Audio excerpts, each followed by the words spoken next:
Depuis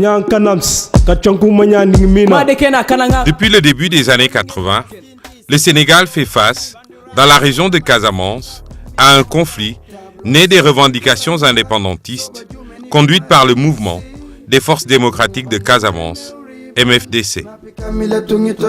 S'il est vrai que l'intensité du conflit est toujours restée faible, il n'en demeure pas moins que la Casamance connaît un sérieux problème de contamination par mine, surtout après 1997.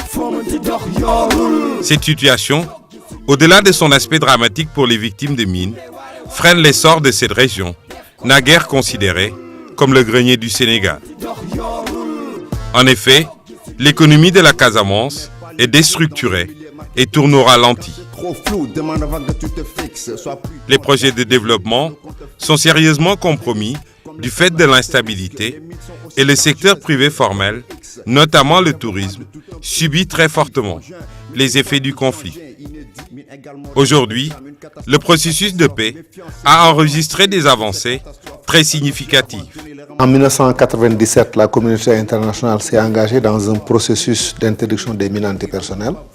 Le Sénégal a été partie à ce processus, a signé la convention, l'a ratifiée en 1998, c'est entré en vigueur en 1999.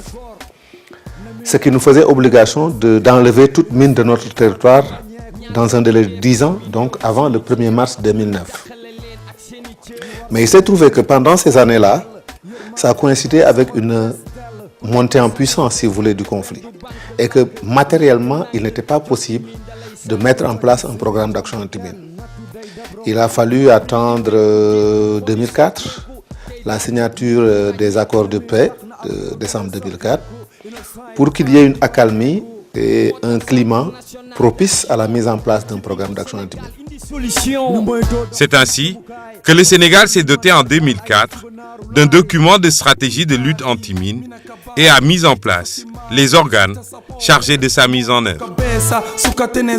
Il s'agit en l'occurrence de la Commission nationale de lutte anti-mine, de son bras opérationnel, le CNAMS, Centre national d'action anti-mine au Sénégal, et du PALAC, le projet d'assistance à la lutte anti-mine en Casamance, conclu avec le programme des Nations Unies pour le développement, PNUD. C'est maintenant qu'au travers d'un engagement résolu du gouvernement, que certains partenaires au développement, dont le PNUD, la Commission européenne et d'autres, voudraient apporter leur appui au gouvernement du Sénégal pour le déminage. En le faisant, nous participons également à la redynamisation de programmes essentiels de développement comme le programme de relance des activités socio-économiques de la Casamance qu'on appelle plus communément le PRAESC.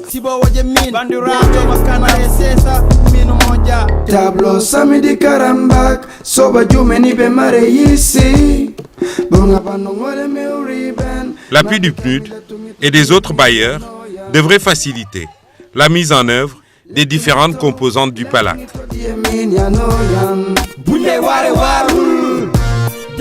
Le déminage.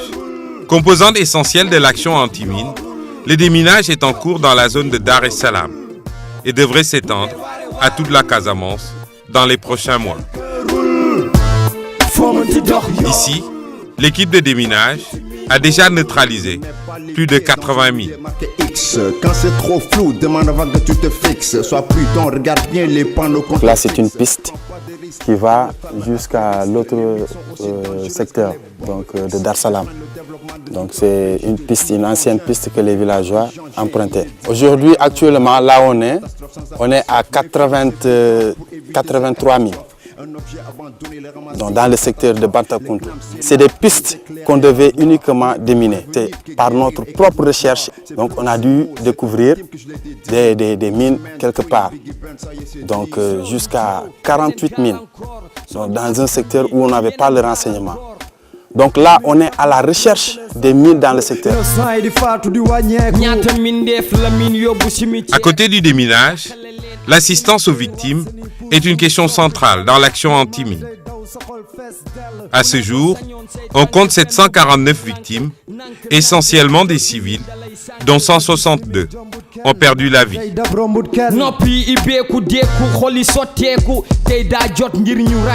Avec l'association sénégalaise des victimes de mines, ASVM, le Centre national d'action anti-mine au Sénégal a programmé des actions multiples et variées en faveur des victimes des mines. Cela va des soins médicaux à la réinsertion socio-économique, en passant par la réadaptation et le soutien psychologique. C'est une femme mariée. Elle a 5 enfants. Son mari est sans travail. Donc elle se débrouille. Elle va en brousse chercher des fagots de bois pour venir les revendre, soit aussi des limons, de l'huile de palme et tout. Donc suite à ça, qu'elle est tombée sur une mine, elle a pris en charge, était automatique. L'hôpital lui a pris en charge. On a fait la chirurgie d'hospitalisation, une première fois par Handicap International et deuxième fois par l'Association sénégalaise des victimes de mines. En fin de fin, dans le cadre de la réinsertion socio-économique, on lui a fait parvenir à trouver une petite somme pour qu'il puisse faire ce qu'on appelle une activité générale de revenus. Stéphanie aussi a été victime d'une mine en 1999. dama amoon accident loolu moo tax ma ñëw fii Ziguinchor accident mine la sama dëkk laa ko amee woon waaw boobu maa ngi doon dem ci toolu sama papa pour dem aji ay limon bi ñu demee egg ñu aji yëpp ba bay waaj a ñibbi si ñibbi bi dama foroon yëkkati woon sama première saako ma yóbbu ma àndoon ak sama morom yëpp ak sama waaj kër yi ñu yóbbu ñu dem teg ci laa ak dellu ma dem jël sama dernière saak bi pour yóbbu waaye parce que dama ko foboon ni samay loxo boobu aw ma woon ku may yan parce que bi may dellu man rek maa fa delluwaat fu may tourné rek pour yëkkatiwaat beneen tànk bi rek ma dëgg affaire bi dem bëm waaye boobu man xaw ma woon lan la bi mu defee bëm ma daanu bi ma daanoo nag dama xëm xamatuma lan la. Aujourd'hui, Stéphanie est impliquée dans une activité génératrice de revenus.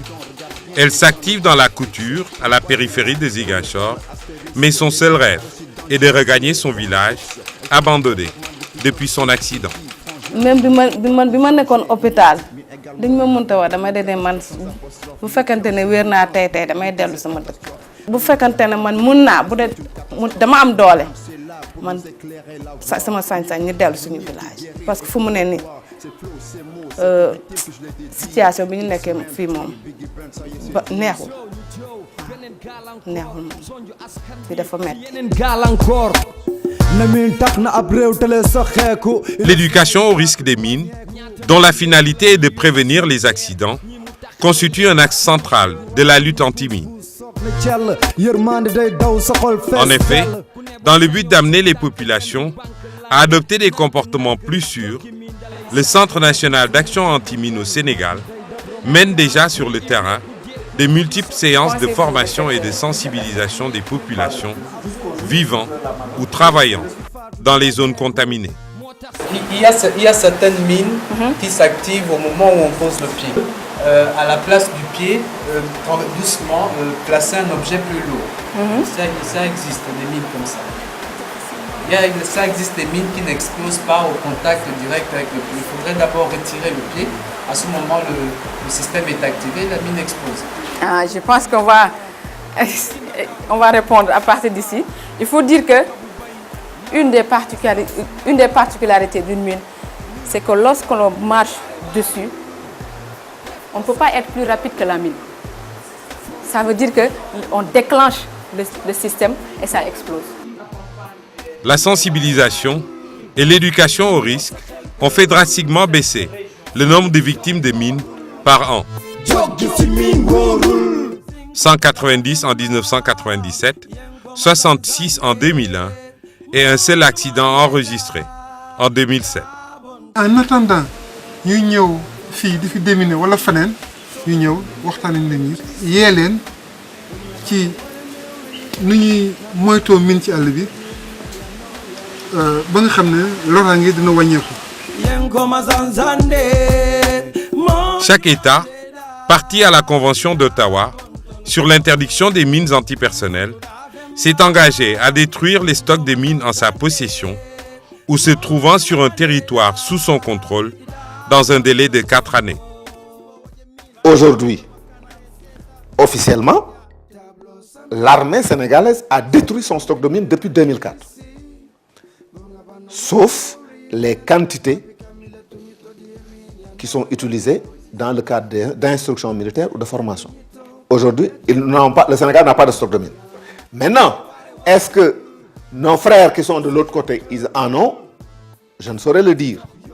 Mais ce qui est certain, c'est que quand le processus de paix va être parachevé, il va falloir que ça se traduise par un désarmement, une démobilisation et peut-être une réinsertion des combattants. Et à ce moment-là, s'il y a des stocks dans le désarmement, les stocks qu'ils détiennent devront être détruits, forcément. Regarde bien les panneaux qu'on te fixe. Prends pas de risques comme le fameux astérisque. Les mines sont aussi dangereuses que les bombes X. Elles freinent le développement de tout un pays. Je te dis, frangin, méfie-toi des engins. Le plaidoyer, dernière composante du PALAC, devrait faire adhérer les populations à l'action anti-mine et amener les combattants à cesser d'utiliser les mines antipersonnelles qui causent des souffrances et des pertes en vie humaine au sein des populations civiles innocentes.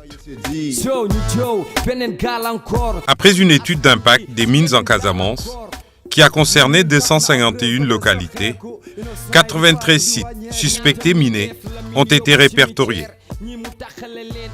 Les différents acteurs impliqués dans le processus de déminage, y compris le mouvement des forces démocratiques de Casamance, se sont retrouvés à Cabrousse les 29 et 30 avril dernier.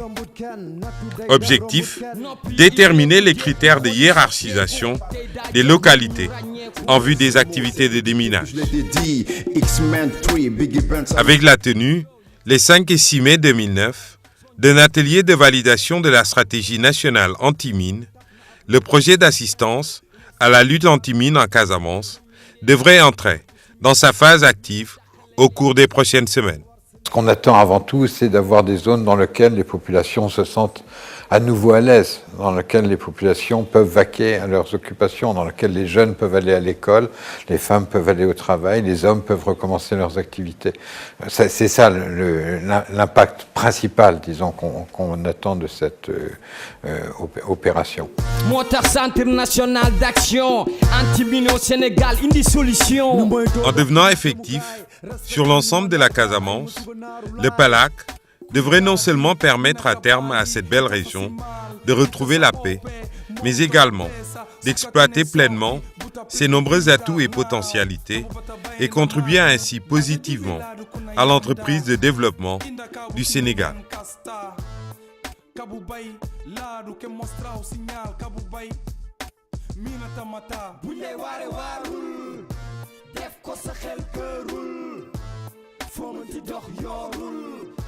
Joggi ci min wóorul buñ lay waare waarul def ko sa xel kërul foo mën ci dox yoorul